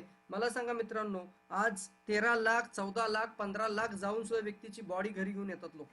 ही सिच्युएशन आता पाहतो आपण. अशा वेळेला मी सांगतो तुम्हाला 13,000चं किट घेणं समजदारी आहे का पुढे जाऊन 13 लाख खर्च करणं. पण हे 13 लाख एका व्यक्तीवरती होतात, वन सिंगल पर्सन वरती होतात आणि पूर्ण अख्खं किट ऑन MRP समोर आहे तुमच्या, पूर्ण फॅमिलीला होऊ शकतं. म्हणजे तुमच्या 3,500 PV 4,000 PV याच होतील. 3,500 PV पूर्ण एक वेलनेस किट नाव द्यायला, एक आयडेंटिफायर किट नाव द्यायला, प्रमोट करताना as a wellness kit, promote करताना एक वेलनेस फॅमिली. फक्त कॅन्सर इम्पॉर्टंट नाही, आता ओव्हरऑल बॉडी इम्पॉर्टंट आहे. हृदयातले पण ब्लॉकेज येतात तुमच्या शरीरात, इधर किडनीमध्ये पण खराबी आली आहे, लिव्हरमध्ये पण टॉक्सिसिटी वाढली आहे. Overall body is most important factor. तर आयडेंटिफायर किट नावच द्यायचं, आयडेंटिफायर. मला माहित नाही तुमच्या शरीरात कुठं काय, पण डोक्यापासून पायाच्या नकापर्यंत स्कॅनिंग, क्लिन्झिंग, रेग्युलेशन, बिल्डिंग आणि रिजनरेशन पाची कामं करतोय. सो याची कॉस्ट मला सांगा, ही कॉस्ट महाग आहे का स्वस्त आहे? काय वाटतं तुम्हाला याच्याबद्दल? याचं एकच उत्तर तुमच्या पुढे आहे, आपल्या लाईफ पेक्षा जास्त काहीच महत्वाचं नाही. 1 मंथ सॅलरी महत्वाची नाही, गोल्ड महत्वाचं नाही, इन्शुरन्स महत्वाचं नाही, FD महत्वाची नाही, बॉडी चेकअप महत्वाचा नाही. नुसत्या बॉडी चेकअप वरती 50,000 लोकांनी खर्च केलेत आजकाल. कंटिन्यू चेकअप, इकडे चेकअप, तिकडे चेकअप, तिकडे चेकअप, नुसतं स्कॅनिंग स्कॅनिंग स्कॅनिंग, सगळे रिपोर्ट काढत बसलेत, अशाच्या अशा फाईल साठल्या लोकांच्या, पण आजार सापडत नाही म्हणतात. पंचकर्मावरती लोक 50,000 कुणी लाख रुपये खर्च करतोय. मिनिमम म्हटलं तर 30 ते 40,000च्या थेरपीज आहेत बाहेर मार्केटमध्ये आता. पंचकर्म, मग मला सांगायला आपल्याला सेल्युलर पंचकर्म म्हणजे पेशींच्या लेवलला ही 5 काम: स्कॅनिंग, क्लिन्झिंग, रेग्युलेशन, बिल्डिंग आणि रिजनरेशन. किती कामं झाली? 5 panchakarma. So solution is most important factor. पुष्कळ लोक आहेत जे कॅन्सर सारख्या आजारांमधून आता बाहेर आहेत. आजही लोक सर्वायबल आहेत. हे अमोल नवले, डॉक्टर अमोल नवले, यांच्या आईला फुफ्फुसात कॅन्सरची गाठ मगाशी बोललो होतो. 3 ते 4 महिन्यानंतर परत रिपोर्ट पाहायला गेले तर डॉक्टर म्हणतात where is a mass doctor. तर डॉक्टरच्या अक्षरशः डोळ्यात पाणी आलं होतं की मी माझ्या पूर्ण डॉक्टरच्या करिअरमध्ये ही गोष्ट कधी विचार करू शकत नाही की ती कॅन्सरची गाठ गेली कुठं. माझ्या आईला जो ट्यूमर होता आणि डॉक्टर म्हणते त्याची बायोप्सी पण नाही करता येणार आणि रिमूव्ह करावं लागेल हाफ पार्ट ऑफ लंग्स, म्हणजे अर्ध फुफ्फुस काढून टाकावं लागेल. पेशंट जगेल का नाही काही गॅरंटी नाही, त्यापेक्षा घरी घेऊन जावा. आणि अशा सिच्युएशनमध्ये आजही आई त्यांची सर्वायबल आहे. 6 वर्ष झाली त्या गोष्टीला, आज पण नॉर्मल कंडिशनमध्ये. 6 वर्ष झाली त्या व्यक्तीला सुद्धा. ही लेडीज आहे, युट्रस कॅन्सर, 56 mm ची गाठ होती, 42 वरती आणली आणि एका हॉस्पिटलमध्ये ट्रीटमेंट झाले त्याच्यावरती. त्यानंतर त्यांना केमो रेडिएशन झाले, जवळजवळ त्यांना 22 केमो दिले होते, 22 रेडिएशन दिले होते, 7 केमो होते. कॅन्सरची गाठ काय झाली? 12 mm कमी झाली. जी 56 mm ची होती ती 42 वरती आली. But what about patient? Patient पाणी पचणार नाही अशी अवस्था झाली, हड्डीचा ढाचा झाला. शेवटी घरी घेऊन जाऊन सेवा करा म्हटली यांना. आज यांना DXNची माहिती कुठून मिळाली त्यांच्या घरामध्ये, आणि तिथं वालवड म्हणून गाव आहे बार्शीच्या बाजूला, तिथं प्रोडक्ट खायला सुरुवात केली. आज ही व्यक्ती 6 वर्ष झालेत, आजही नॉर्मल, परत रिपीट नाही झालं यांना. असे कित्येक लोक आहेत जे अशा आजारांमधून बाहेर पडलेत मित्रांनो. सो फ्रेंड्स, याकरता मी तुमच्याकरता हे प्रेझेंटेशन देतोय की आज आपण जागृत व्हायचं आहे. समाजासाठी एक चांगलं कार्य करण्याची संधी आपल्याला परमेश्वराने दिली. आपण एक दूत बनू शकतो, अनेक लोकांच्या जीवनामध्ये मोठा बदल निर्माण करू शकतो. आज तुमच्यामुळे एक व्यक्तीचं लाईफ जरी बदललं तरी खूप मोठी गोष्ट आहे. आज आपल्यामुळे अशा आजारांचं बर्डन कमी झालंय समाजातून, तरी खूप मोठं कार्य तुम्ही करताय. आणि ते करत असताना भावुक होऊ नका, इमोशन होऊ नका. प्रेझेंटेशन चांगलं होतं, नॉलेज चांगलं होतं, ॲप्रिशिएशन द्याल, चांगलं वाटतं ऐकायला, काही प्रॉब्लेम नाही. परंतु तुम्ही सुद्धा, मी तुम्हाला सांगतो की मार्केटमध्ये जाऊन भावुक होऊ नका की आम्ही सेवा करतो, असं नका म्हणू प्लीज कुणाला. काही लोक लगेच इतके भावुक होतात, आम्ही केलेलं ही कार्य पाठीमागं, ह्या चुका आमच्याकडनं घडलेल्या आहेत, आम्ही म्हणायचो नाही सेवा करतो मी लोकांची.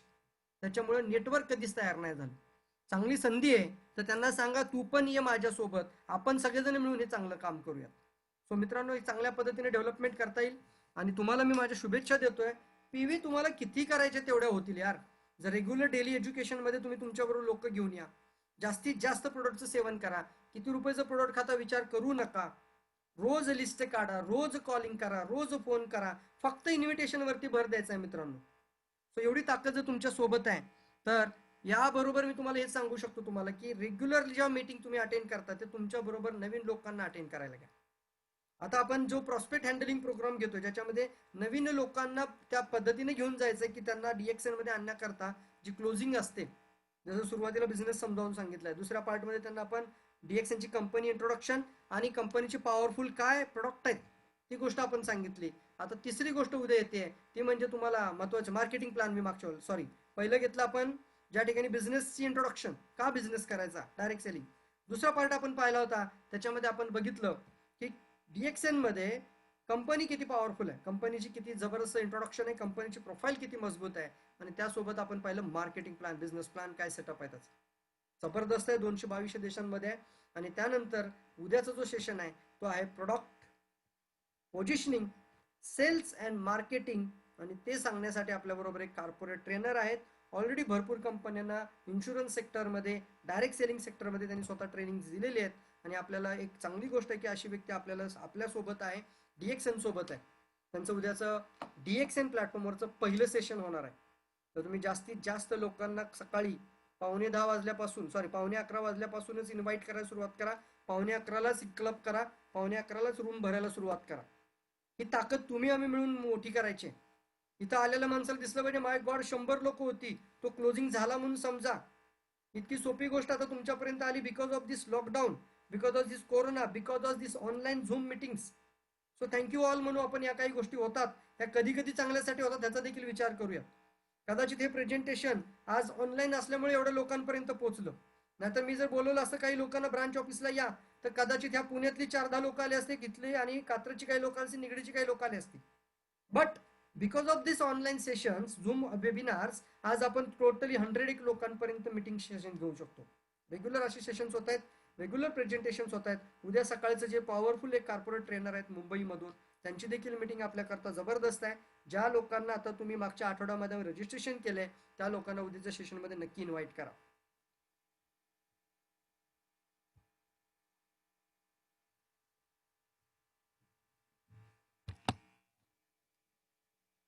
सो स्वतःहून जर कोणाला काय स्वतःचं काय व्ह्यूज शेअर करायचे असेल तर मला फक्त हँड रेज करून बोलू शकतात. Kishore Chaudhari, Shridhar Nalawade. Okay Kishore Chaudhari, I ask to unmute you. तुमचा परिचय द्या आणि बोला.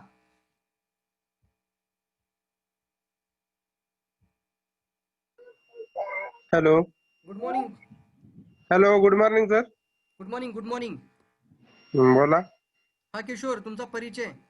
किशोर आनंदराव चौधरी, कुठून बोलता? पुणे.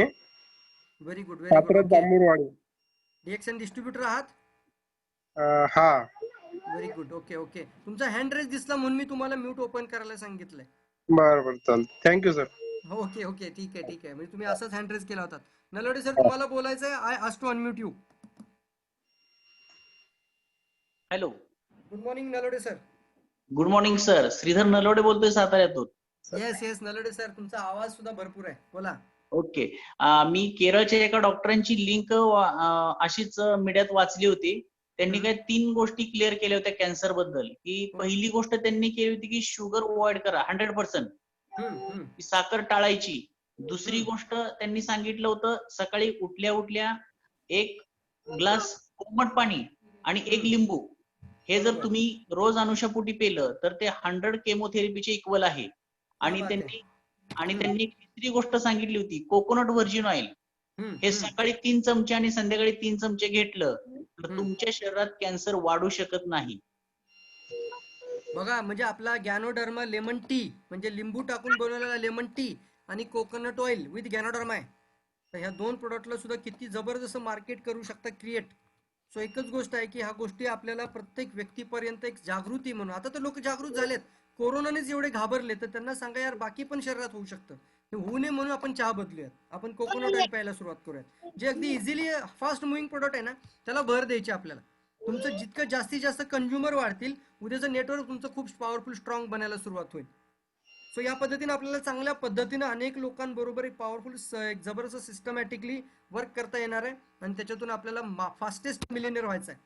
सो एक चार्ज अप राहा. आणि याकरता एकच महत्वाची गोष्ट आहे त्यामध्ये ही, म्हणजे तुम्हाला स्वतःला तुमचं ध्येय ठरवायचं आहे. मला DXN मधून काय अचीव्ह करायचं आहे, राईट. तुमचं ध्येय तुमच्या समोर पाहिजे. तुम्ही तुमची ध्येय सांगा, लिहा, त्याचा प्रोजेक्ट कम्प्लीट करा, त्या प्रोजेक्टवरती काम करायला सुरुवात करा. आम्ही आमच्या आयुष्यामध्ये ज्या गोष्टी ठरवल्या त्या मिळवत गेलो. बिकॉज ठरवल्या, लिहिल्या, अगदी त्याच्या आकृत्या काढल्या आम्ही घरामध्ये बसून पेननी.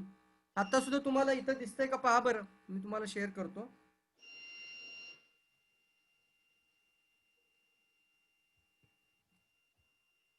दिसतंय का एक बोर्ड? आता हे फाटलं पूर्णपणे. आज हे हा चार्ट पूर्ण झाला फ्रेंड्स. याच्यावरती क्राऊन अँबॅसेडरचा चार्ट आहे. म्हणजे या बाजूला गोल्ड क्राऊन डायमंड पर्यंतचा चार्ट आहे. गोल्ड क्राऊन डायमंड म्हणजे हे, आता हे कागद मला काढून टाकावं लागेल, पण लिहिलंय ना घरामध्ये. मी तुम्हाला दाखवलं मुद्दाम की घरामध्ये तो चार्ट बनवलाय. कोण लोक माझे डायमंड होणार आहेत आणि त्यांच्या बरोबर कोण कोण पुढची 6 लोक आहेत, त्यांच्या किती किती पीव्ही आहेत, त्याचे महिन्यांचे चार्ट बनवलेत आणि ते महिन्याचे चार्ट भरत राहिलोय. जी गोष्ट सतत आकर्षित करताना ती गोष्ट परमेश्वर तुमच्यापर्यंत आणून देतोच. पण ती गोष्ट आकर्षित करताना डाऊटिंग सोल नको आहे. संशय आत्मा विनश्यती म्हणतात. त्यामुळे ती गोष्ट जी पाहिजे ना, ती पाहिजे म्हणजे पाहिजेच. बाकी तर गोष्टी सगळ्या तुमच्या मदतीला आहेत. कंपनी स्ट्रॉंग, प्रोडक्ट स्ट्रॉंग, सगळ्याच गोष्टी पॉवरफुल आहेत. फक्त एकच गोष्ट पॉवरफुल बनवायची, ती म्हणजे तुम्हाला स्वतःला. आणि एवढं चांगलं प्रोडक्ट आहे, एवढं चांगलं पॉवरफुल नॉलेज आहे या प्रोडक्ट बरोबर, एक सायंटिफिकली प्रूव्हन कंपनी तुमच्या सोबत आहेत आणि जबरदस्त डॉक्टर लीम सिओजन सारखे लीडर आणि चांगले पॉवरफुल तुमच्याकरता फाउंडर तुमच्या सोबत आहेत. मग काय विषाद आहे तुम्हाला पाठीमागे राहण्याची? फक्त एकच कारण बनतं, ते म्हणजे आपण स्वतः. अश्विन आहे. ओके मित्रांनो, आपल्या 11 वाजून 5-7 मिनिटं झालेली आहेत. तर आपण भेटूयात उद्या बरोबर सकाळी 10:30ला एंगेज करा आणि बरोबर 11:15 वाजेपर्यंत आपण त्याच्यामध्ये एंगेज होऊयात. एक प्रश्न आलेला आहे ब्लड कॅन्सर. ओके, कॅन्सरचे प्रकार आहेत. तर कॅन्सर ज्या भागात तयार होतो तिथं तिथं त्याची ग्रोथ होते, तरी सुद्धा बरा होऊ शकतो का, हे प्रश्न आपल्यासाठी योग्य नाहीयेत. आपण म्हणायचा एक प्रयत्न करून पहा. याच्यासाठी डॉक्टर जे सांगतो ते करत करत हे करा. या पद्धतीने सांगा. कोणालाही असं म्हणून डॉक्टर वेडा आहे, त्याला काही कळत नाही आणि ते वाईटच असतं, असं नसतं तसं नसतं, असं काही बोलू नका. तुम्हाला फक्त एवढंच सांगायचं आहे की बाबा एकच शेवटचा प्रयत्न करून पाहू. लक्षात आलं का? ही वाक्य लक्षात ठेवा. या पद्धतीने हँडल करा. कोणालाही जाऊन असं म्हणा की डॉक्टरला काही समजत नाहीये आणि मी बरा करून दाखवतो, बघा काय चमत्कार होतोय, 1-2 महिन्यातच नाही पेशंटला पळायला लावलं तर काय बघा बोलाच, अशा पद्धतीने बोलू नका प्लीज. त्याचा अर्थ असा नाही की तुम्ही देवदूत आहात. तुम्ही सांगा की मी पण एक प्रयत्न करू शकतो आणि गॅनोडर्मा एक मिराकल आहे सांगू शकता. एक प्रयत्न करायला हरकत नाहीये. शेवटचा चान्स घेऊयात. कदाचित परमेश्वराच्या कृपेने आणि गॅनोडर्माच्या मदतीनं जर यांच्या जीवनात काय बदल झाला तर आपल्याला एखादा चमत्कार पाहायला मिळू शकतो. जिथं डॉक्टर म्हणतात की हे काहीच करू शकत नाहीत, घरी घेऊन जाऊन सेवा करा असं म्हणतात, तिथं जाऊन देखील आपल्याला मदत करता येऊ शकते.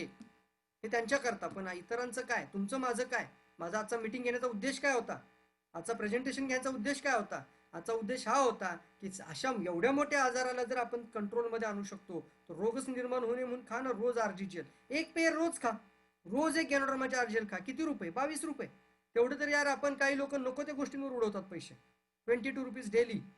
रोज एक चहा प्या, रोज कोकोनट ऑइल प्या, रोज फिरून 4-4, 6-6, 10-10 खा. खाताना विचार करू नका किती खातोय. डॉक्टर आपल्याला सांगतात सवेरा सर हातात जेवढ्या येतील तेवढ्या खा, मूड भरून खा, काही प्रॉब्लेम नाही, मोजायचंच नाही अजिबात. हा माझा मेन मुख्य उद्देश आहे, तुम्हाला हे प्रेझेंटेशन तुमच्यापर्यंत आणण्याकरता. आणि तुम्ही अवेअर व्हा आणि लोकांनाही जागृती निर्माण करा. प्रिव्हेन्शनचं मार्केट फार मोठं मार्केट आहे, त्याच्यावरती हायलाइट करूयात. Wish you all the best. Thank you all of you. भेटू उद्या सकाळी.